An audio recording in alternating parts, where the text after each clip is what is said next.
Good day and welcome to yet another exciting episode of Trendz Travel. I'm your host for today, Uslondiwe Wagamtalane. We are kicking off our show with our continued explorations in Seychelles.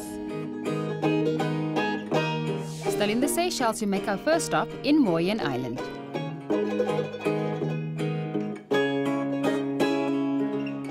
Back in South Africa, we look at its very first gay choir.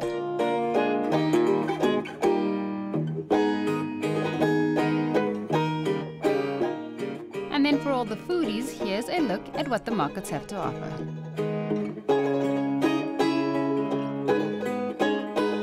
And lastly, we stop in Downton Abbey for a lovely little celebration. Day 4 of our Seychelles trip begins at the crack of dawn, where we take some time to overlook the beautiful island of Mahi. The view from the hillside shows Victoria, the capital of Mahi, which also happens to be the smallest capital city in the world, and the bay. It is unbelievably breathtaking. In the city itself, there's a landmark clock tower in the middle of the crossing, modelled on that of the Vauxhall Clock Tower in London, England. Across the street is the small shopping mall for creative and interesting locally made arts and crafts, but it is down the street that most tourists come, to the busy Sir Selwyn Clark Market in the centre of town. A visit to the busy and colourful market is the way to get a feel for the Seychellois and their way of life. Built in 1840 and renovated in 1999, it remains the bustling heart of the capital and definitely the best place to buy fresh fruits, fish, vegetables and spices. An attractive array of boutiques and shops selling a variety of souvenirs, including clothing and local works of art, further complement the lively atmosphere that is especially vibrant on Saturday mornings. Also in central town, we check out the Arul Mihu Navasakti Vinayagar temple, the only Hindu temple in the Seychelles. Built in 1992, the temple was named after Lord Vinayagar, the Hindu god of safety and prosperity. But it's too early to really do anything, and we are making our way down to the inner harbour, which lies east of the town. It is here at Port Victoria that we wait to embark on our journey to a reef safari. The waiting area of the Bay Area is filled with enthusiastic and eager tourists waiting to get on board our Mason's boat and to be taken out into open waters. The crew are getting the final touches for our excursion ready as we wait, and my guide and I chat about what to expect, and since all we're doing is waiting, it does seem the opportune time for a selfie. Then it is finally time to board.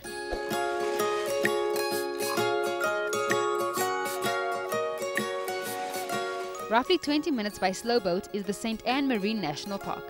The park comprises 6 islands off the northeast coast of Mahi Island and is an important part of the natural and cultural heritage of the Seychellois people. The captain is confident it will be another gorgeous day on the island as he steers us out into open waters. The islands are known as one of the prime tourist locations on the Indian Ocean. Today is a beautiful day, and today right here in the middle of the ocean aboard Mason's Travel Tours, and we're going to be doing the glass bottom boat and a bit of snorkeling, so follow us on that. But in the meantime, before then, we take the time to enjoy a little moment in the lifestyles of the rich and famous. People are all over the boat, some taking pictures, others admiring the beautiful view, and others, like me, just enjoying the sun. My cameraman tells me that I think I'm a movie star as I lounge in the sun, trying to catch a tan from the winter's harsh, pale skin.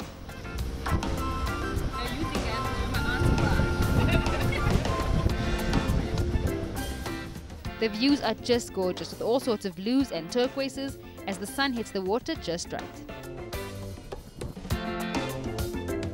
About 15 minutes into our journey, we stop, literally in the middle of nowhere, where we are met with a lone boat bobbling in the waters, almost as if abandoned, and this is where the fun starts.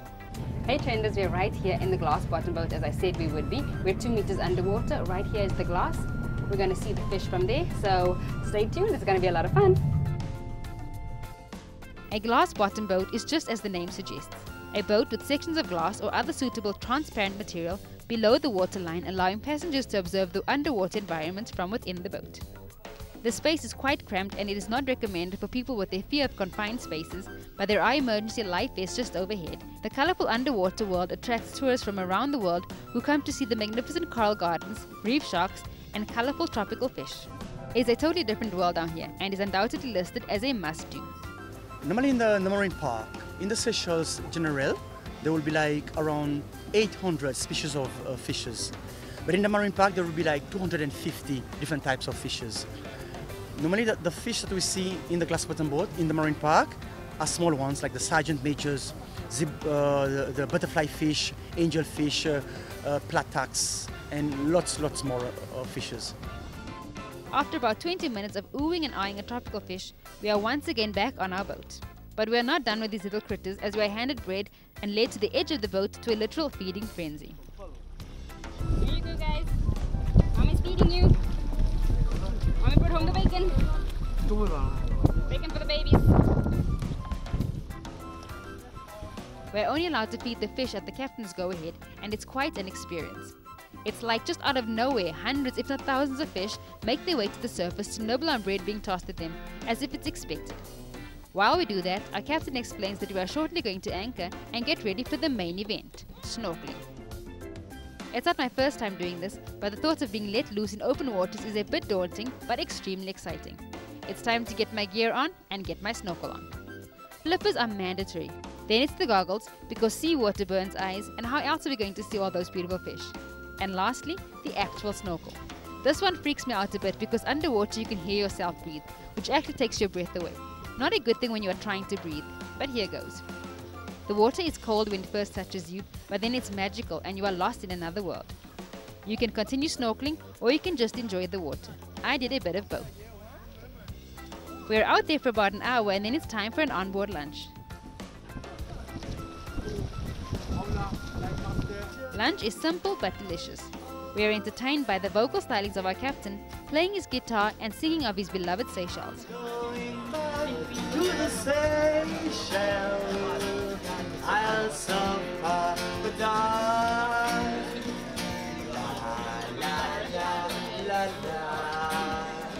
If after this we are taken back to the mainland, it would already be a worthwhile excursion.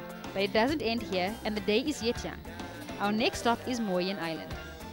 Since the 1970s, Moy has been a flora and fauna reserve, but it has a sort of Robinson Crusoe story to it.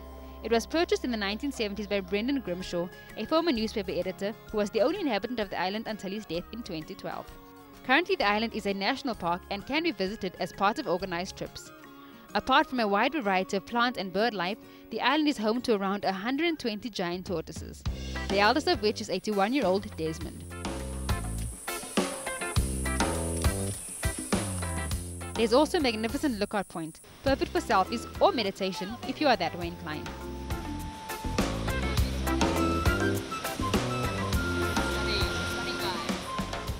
On our mini tour, we stop at a little church at the top of the island. It is small and humble, but has seen many years. It is here that you can find 4 graves. 2 graves which have been said to be those of pirates, although this cannot be confirmed, and that of Grimshaw's father.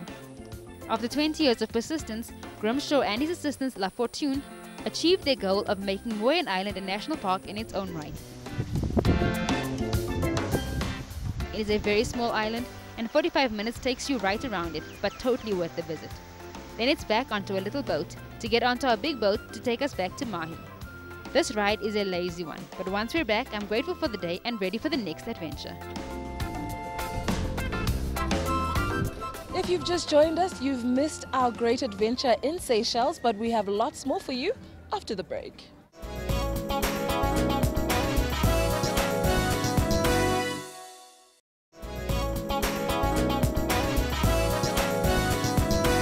Welcome back. In this segment, we explore music in Egypt and in South Africa. We hope you do enjoy.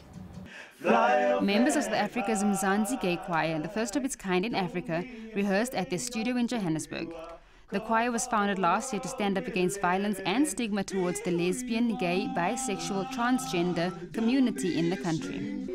South Africa's constitution outlaws discrimination based on sexual orientation, and it is also the only country in Africa to legalize same-sex marriage, but activists say there's a lot of work to be done to change the perceptions of individuals and some groups. The whole reason why Antigay Choir exists is like to act against everything that is against this, but not to to attack them physically, but vocally and inspirationally, so that, you know what, let us not fight about this.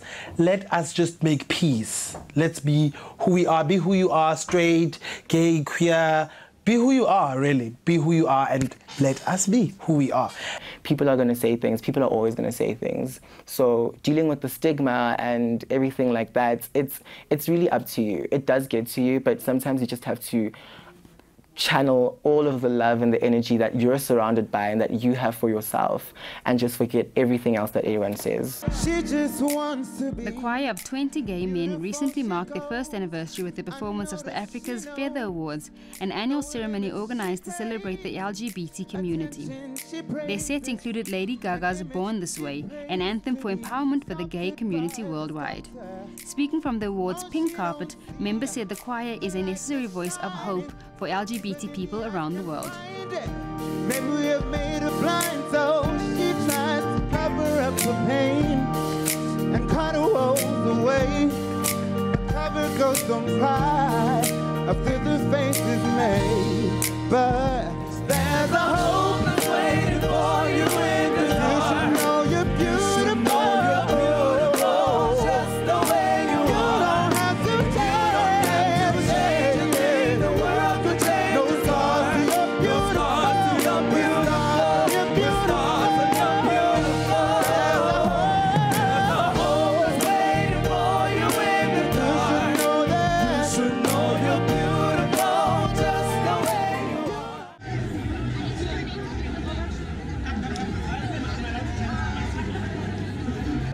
I'm on my way, I'm on my way, I will get there, step by step.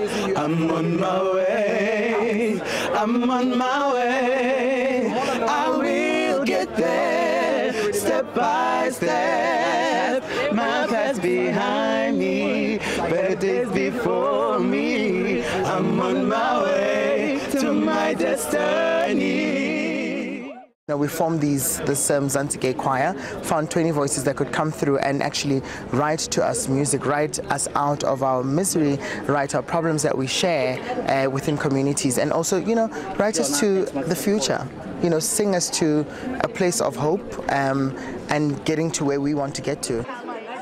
The concept for the choir came to life when award-winning South African musician and actress Kelly Khumalo made a nationwide call for gay male singers for a show.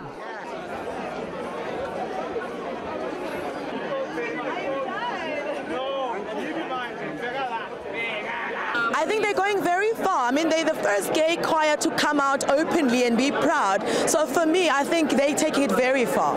To have a powerful gay choir was very refreshing. And to have them perform with your legendary singers like Kelly Khumalo, and it's very well received. Choir leaders say they want to see the choir travel across the continent, spreading the message of pride. African countries have some of the most prohibitive laws against homosexuality in the world. Same-sex relationships are a crime across much of the continent and can lead to imprisonment or the death penalty.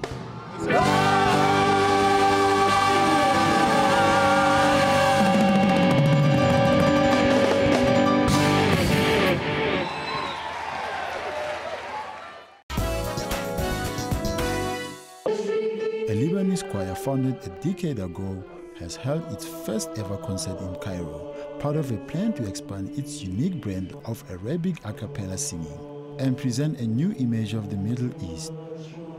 A cappella is the art of performing music without the use of instruments, with singers instead of using their voices to create evocative harmonies. Singing to a packed auditorium in the Cairo Opera House, the Fire Choir, established in 2003, brought together members of its established Lebanese chapters with its newest singers from the Egyptian capital.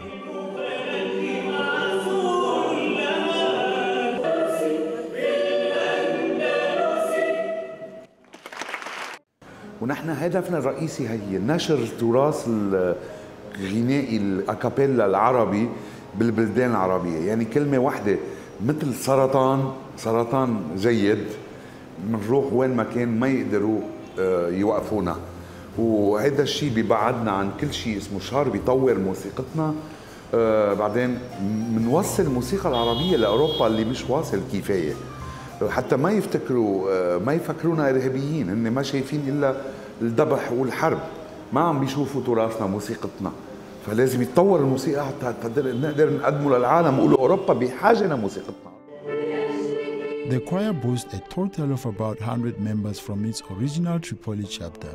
Its Beirut branch formed last year and its most recently formed Cairo Choir, all from different religious, social, political and financial backgrounds.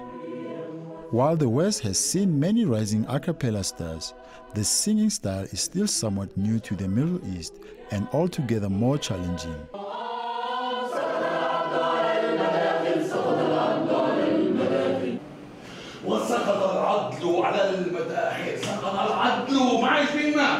هي فكرة انه اللغة مختلفة تماما، في العالم اكابيلا بكذا لغة تانية، فالانجليزي يمكن اسهل بكتير لان مفيش الفاريشنز او زي الربع تون او الحتة الشرقي اللي احنا بنقول عليها في اللغة العربية، فعشان كده ما كانش فترة طويلة قوي لحد دلوقتي في مصر تقريبا مفيش حد بيغني اكابيلا، فالصعوبة ان احنا نغني زي او مش زي الاجانب مش زي الانجليزي يعني، بس ان احنا نستخدم اللغة العربية بالتشكيل بتاعها بصعوبة اللغة كلها ونحولها لاغاني اكابيلا ب6 اصوات مختلفه، فالموضوع قد ايه معقد. يعني انت لو فكرتي في الموضوع قبل ما تعمليه هيبقى صعب قوي، بس احنا لحد دلوقتي احنا ناجحين جدا ان احنا نقدر نستخدم اغاني من التراث وحاجات موجوده بيعاد توزيعها لكورال الفحاء.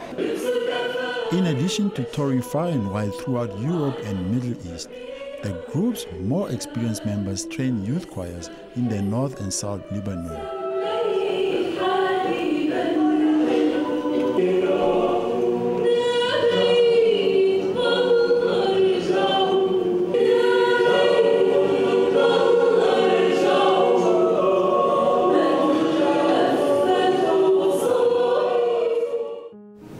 ما بعرف بعد كم سنة حينجح هالشي بس ماشيين فيها.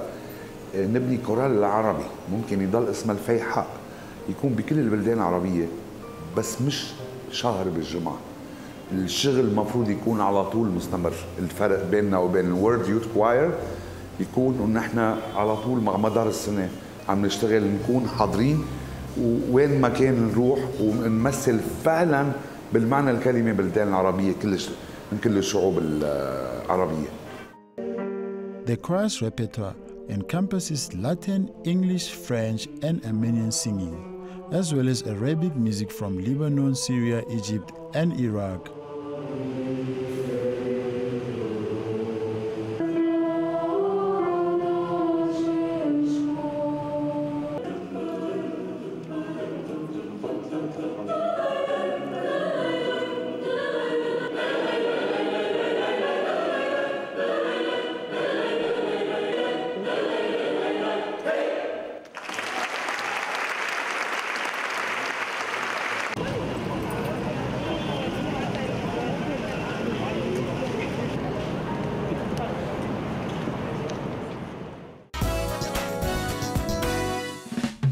Abu Dhabi opened its Louvre Museum in November, positioning itself as a city of cultural tourism with a display of hundreds of works it hopes will draw visitors from around the world.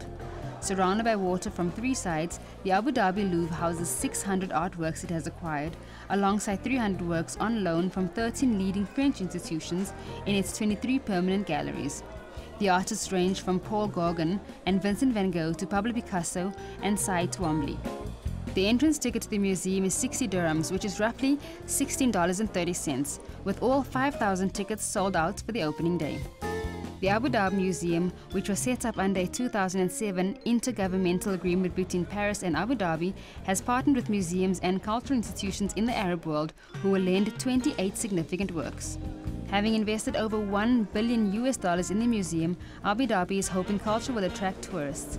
2 more museums, Guggenheim Abu Dhabi and Zayed National Museum, are planned around the Louvre Abu Dhabi. We're done. We got so many people come to Dubai and to Abu Dhabi, but some Europeans say that it's something strange not to have any cultural places to visit, because of course they are new countries. But I think having the Louvre now will help a lot the tourists.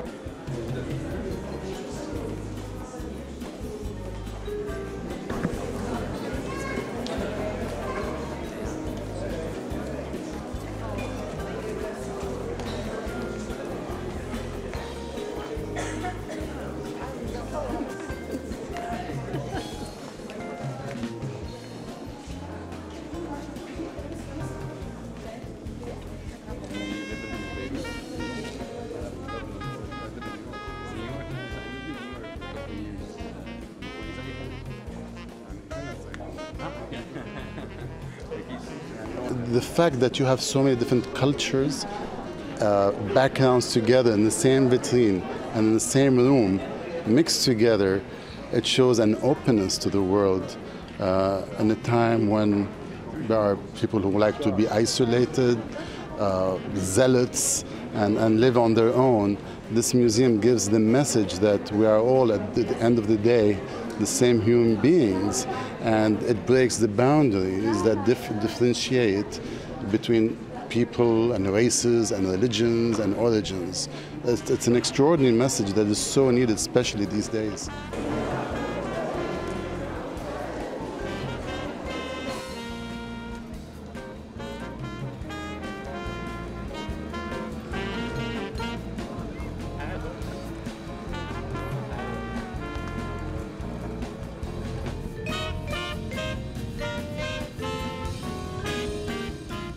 We have so much more for you after the break, so don't go anywhere.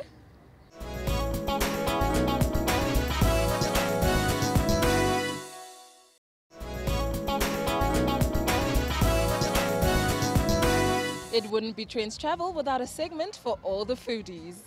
The second edition of the Refugee Food Festival was recently held in various cities across Europe, providing diners with a chance to discover various food cultures and flavors prepared by refugees from parts of the world. In Switzerland, 5 restaurants in Geneva welcomed residents to a feast of Syrian, Eritrean, Sri Lankan, Tibetan and Nigerian cuisine. I have 2 menus for the day.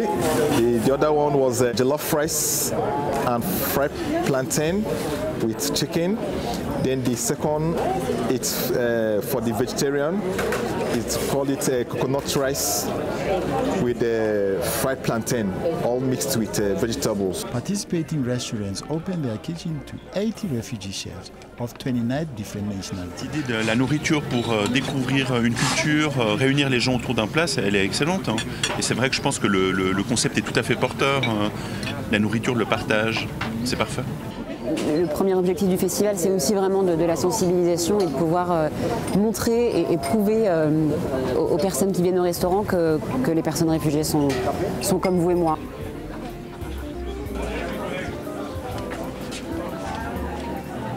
I was very excited. I saw a lot of crowd. I was like, wow. Plans have been made to hold the food festival next year in cities in the US, Canada, Brazil and Australia. Parisians celebrated the start of the Beaujolais Nouveau wine season, in keeping with French law that sees the release of young wine on the 3rd Thursday in November. The world-renowned French wine is made uniquely of Gamay grapes picked only 2 months ago. The grapes are left to ferment for only around 4 days in steel vats after being pressed. The process gives wine its light color and fruity notes, and is recommended to be served alongside light dishes such as plates of charcuterie or a soft cheese.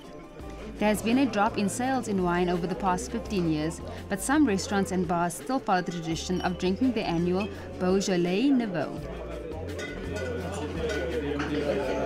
Oh, it's very nice, very, very nice. This is the 3rd time in this bar, and we were here last night and they refused to serve us Beaujolais Nouveau, so we come back today because they were not allowed until after midnight. I was sleeping, so we come back at lunchtime.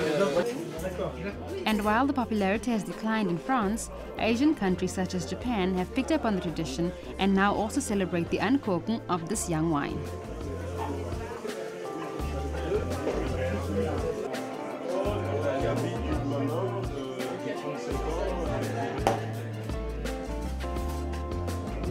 Bonjour.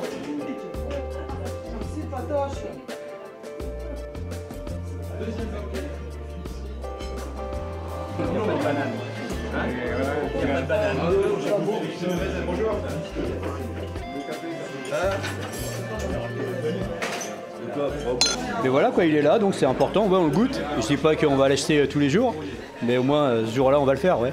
C'est important.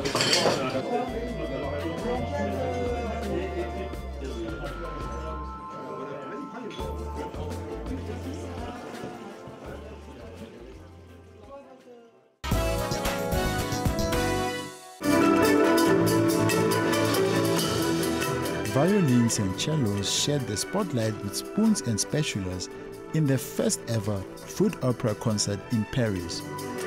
Michelin-starred chef Frederic Anton whipped up dishes to the beat of a score composed by Thomas Roussel, who conducted a 20-piece orchestra.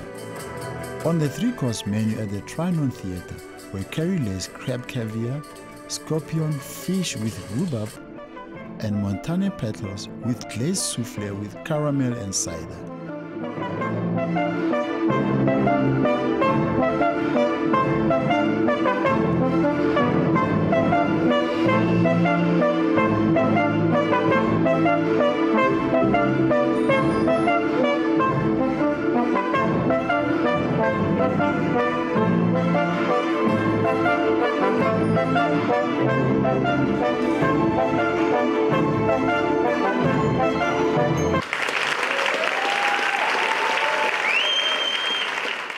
Ben, la cuisine, alors déjà, bon, il y a eu aussi le côté chef d'orchestre, chef de cuisine, le piano qui est au centre, le piano de musique, mais le piano pour faire la cuisine. Donc déjà, on se retrouve dans des éléments qui sont similaires dans un premier temps. Donc ça, c'est vraiment intéressant de lier. Et puis je pense qu'on va se retrouver justement à la fois entre le plaisir de déguster, le plaisir d'écouter. Tous les sens vont être actifs et justement, on va peut-être avoir des nouvelles sensations. Antonio Buono, whose signature scorpion fish made him France's finalist in the Young Chefs competition, joined Anton at the kitchen table. Percussionists were disguised as kitchen assistants, drumming up rhythms with whisks and mixing bowls. Il y a des bruits, on coupe, on tape, on mélange, on fouette. Donc tous ces bruits-là, ils correspondent un petit peu aussi à la musique et la musique à la cuisine. Donc tout ça lié ensemble. The concert hall was set up to fit small tables where dishes were served to 200 diners who won an online contest by mineral water producer San Pellegrino. C'est un mélange en fait entre l'orchestre symphonique complètement traditionnel ou classique qui est très proche de la musique de film en fait. Par exemple, à des moments très magiques de la cuisine, au moment des fleurs ou au moment du dessert où il va se passer des choses vraiment magiques. J'utilise les mêmes instruments que dans Harry Potter parce que je sais que dans l'inconscient collectif, on a tous ces sonorités qui nous rappellent la magie en fait. Donc je joue un petit peu avec ces clichés qu'on a ou ces réflexes qu'on a sur la musique.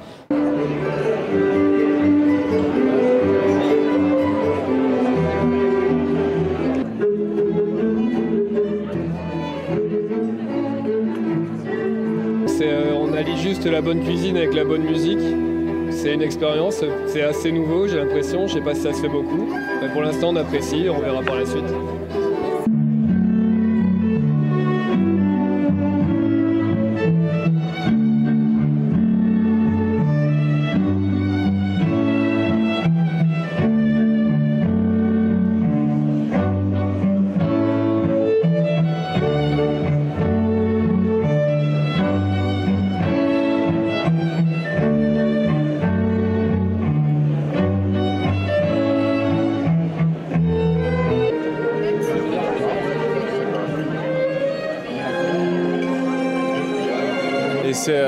C'est tout à fait enrichissant comme concept de pouvoir goûter un plat avec exactement des goûts, des couleurs différents et entendre la musique en même temps, c'est magnifique.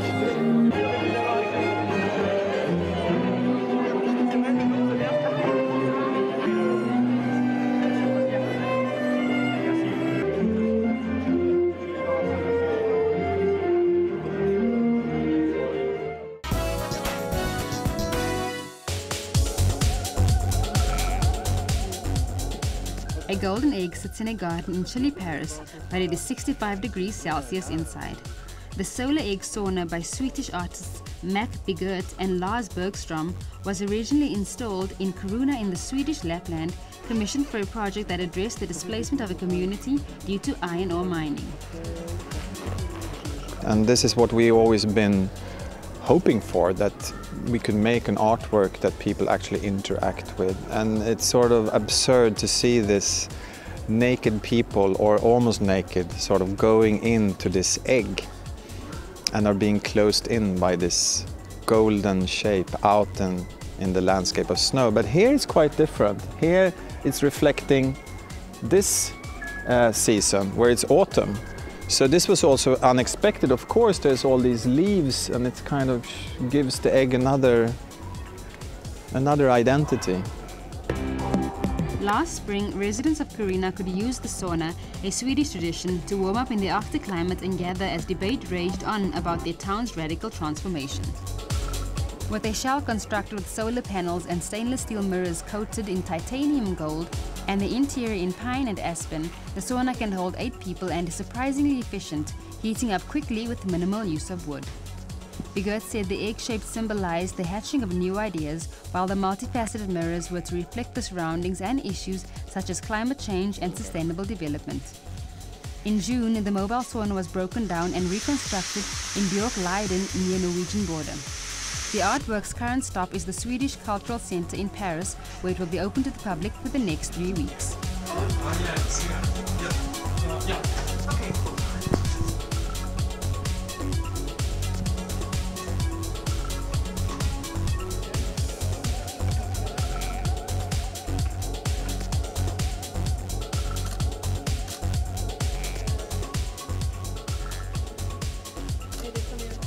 Well, I'm Swedish, so for me it's a regular sauna inside, but a beautiful egg-shaped piece of art on the outside, so it's an interesting mix.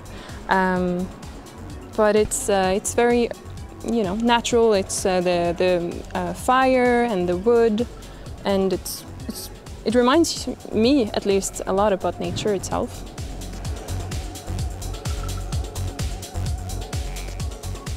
Ah, c'est totalement atypique, ouais, mais c'est ça qui est rigolo aussi. Et puis c'est vrai que c'est à la fois étrange, beau de se retrouver dans ce cadre-là. Et ça fait vraiment un bon petit break. On a l'impression d'être confronté à une autre culture que nous, on n'a pas forcément en France.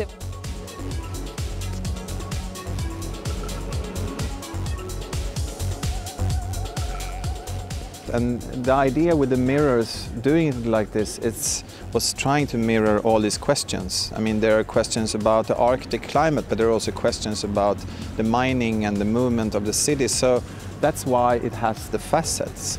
In the beginning, we wanted to make one mirrored egg that would mirror its surrounding in one image, but that's not the correct image to give today, I think.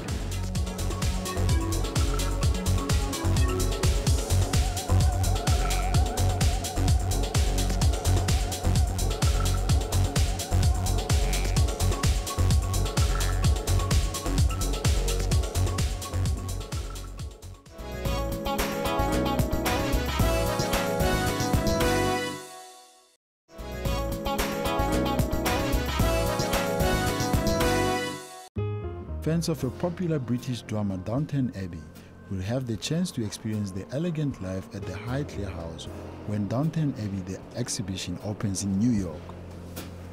The immersive, interactive 3-floor exhibition features full-set recreation of several rooms in the castle, including the kitchen, the servants' area, the dining room, and Lady Mary's bedroom. Sophie McShearer, who played Daisy on the show, and Leslie Nickel, who played house cook Mrs. Patmore, walked through the exhibition.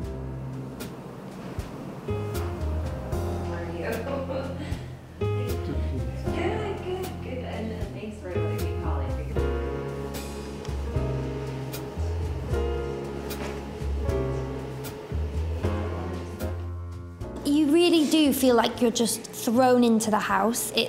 It's amazing. It's a recreation of loads of the sets that we filmed on Downton and over 50 of the original costumes.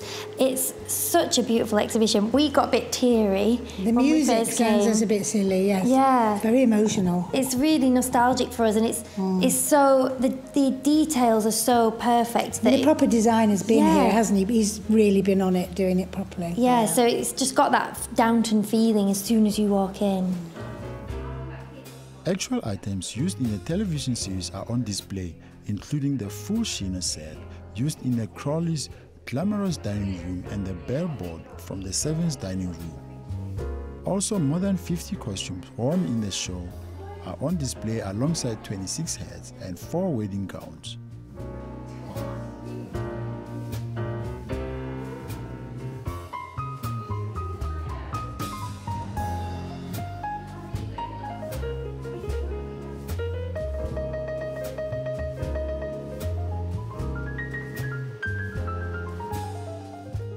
It's really, it hits you. It's nostalgic, isn't it? Yeah. It's kind of emotional because it's just so, we haven't filmed for 2 years, so to be back on our set, and this is our set, this is very much mine and Leslie's set. We spent hours. Because nobody does scenes in here except us, do they, in the kitchen? No. It was, yeah, we spent place, yeah. weeks in there, so it's really nice to be back on the set. Yeah, it's lovely.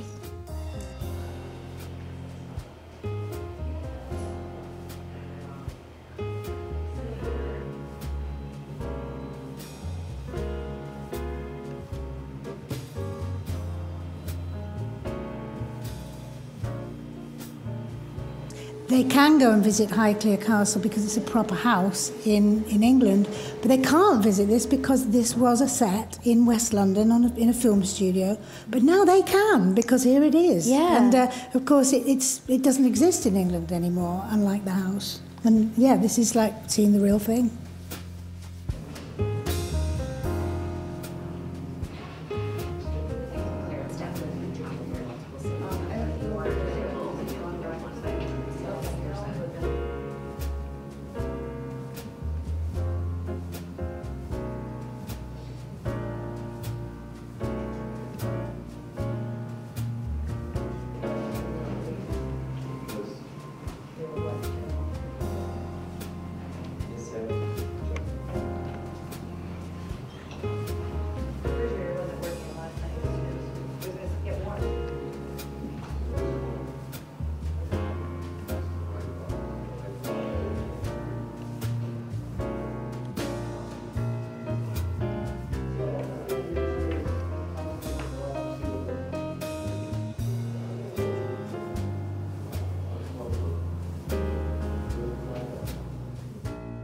Two years down the line, there are still people very affectionate towards it still. It's nice. It's really nice.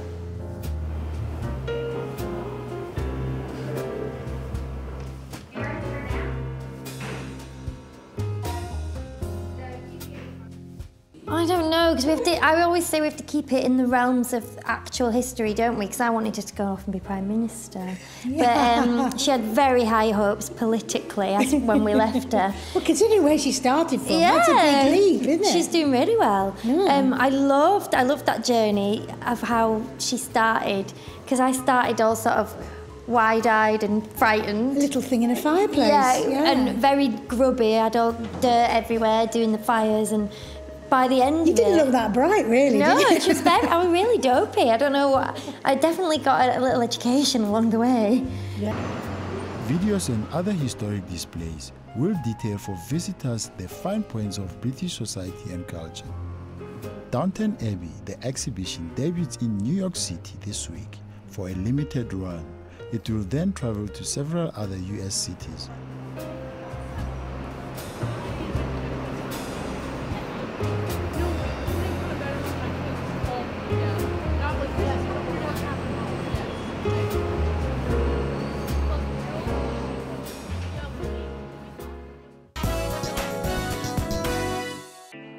The international exhibition Van Gogh Alive has opened its doors in Athens, where organizers say they want to break the barriers of traditional way of viewing art. In a large dark chamber, visitors are surrounded by more than 3,000 images from the artworks of Dutch painter Vincent van Gogh, which are projected onto giant screens, walls, floors and columns, accompanied by music. According to the exhibition's website, multi-channel motion graphics, cinema-quality sound and up to 40 high-definition projectors were used to create the exhibition. Organizers say they want to dispel the preconceived ideas of visiting museum exhibits where one is tiptoeing through silent art galleries to view masterpieces from afar. Objects in the images have been brought to life through moving video. As visitors view images from Van Gogh's Wheat Field with Crows, the black crows suddenly take flight. Visitors stand in the middle of a larger-than-life image of his bedroom in Arles, or under the stars in an image of his starry night over the Rhone.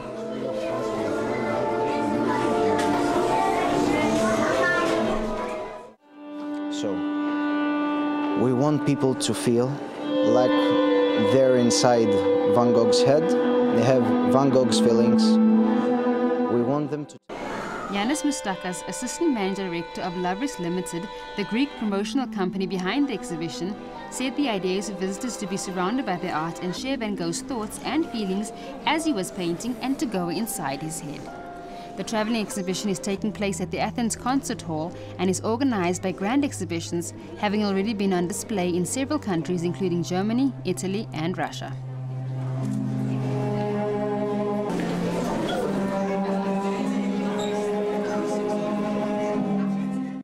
And the story around you goes on with you walking through the story and inside the story.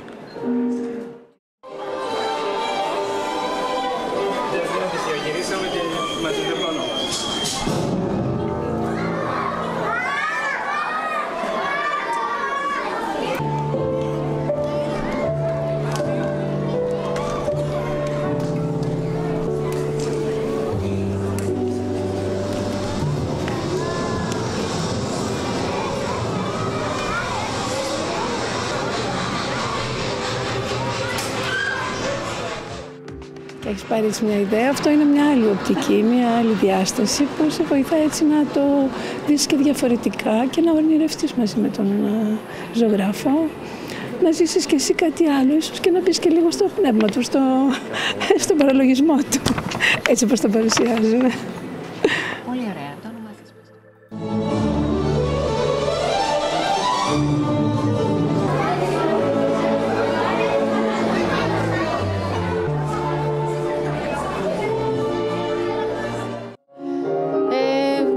Μέσα στο μυαλό του. Είναι σαν να μπαίνω μέσα στο μυαλό του. Με σκαλίτσα.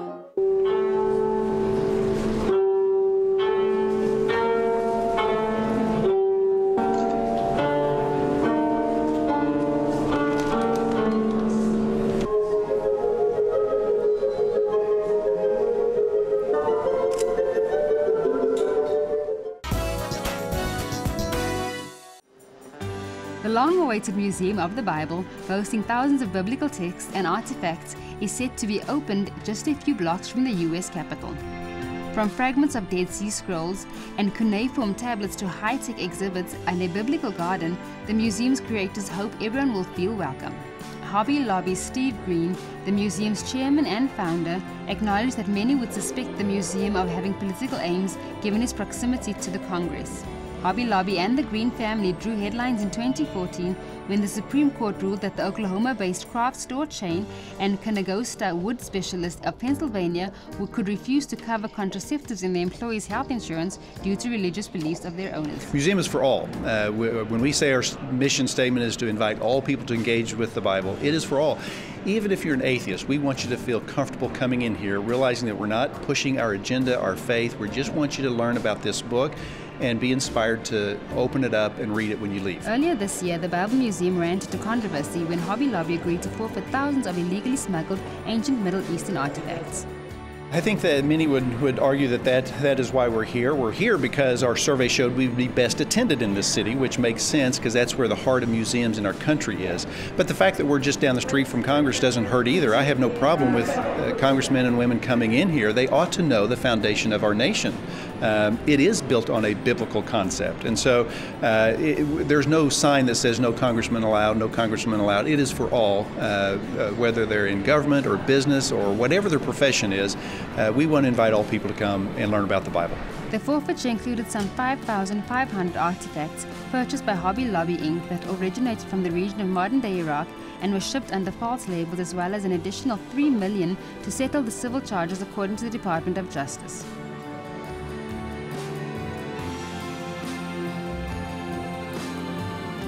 It is something that you can see in everyday life. For example, in music, we have things from Coolio to Coldplay to heavy metal, and things that people wouldn't even know. We have fashion. We have pieces by Dolce & Gabbana. So things that people are really interested by and are not really aware of, that the Bible has this profound and beautiful impact. Privately held Hobby Lobby said it was new to the world of antiquities when it began acquiring historical items in 2009 and made mistakes in relying on dealers and shippers who did not understand the correct way to document and ship them. Some scholars believe forgeries could still be among the Bible Museum's current collection. museum patrons were given a sneak peek of the $500 million construction.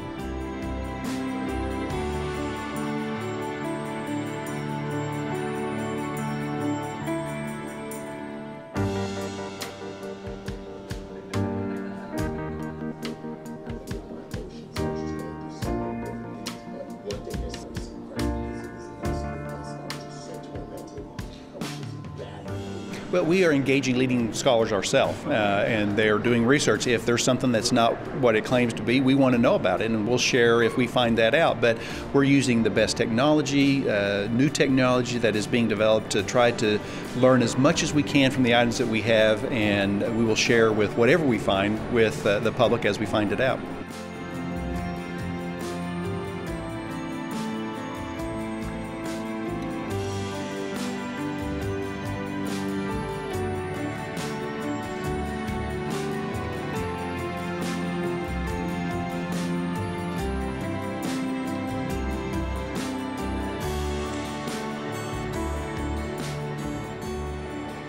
It really brings the Bible to life and gives you an opportunity to see things from other places around the world. Like the Vatican section was really fabulous.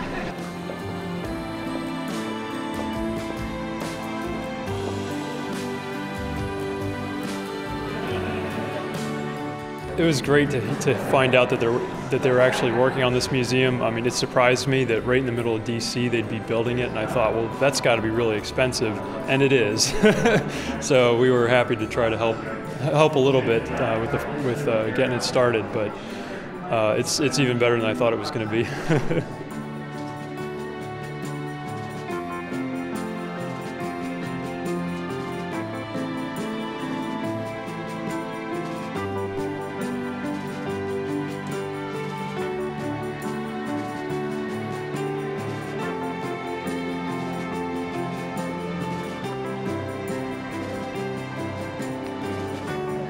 Unfortunately, that's all we have for you on this week's episode of Trendz Travel. Join us again next week, same time, same place. From the very hardworking Trendz Travel team, see you next time.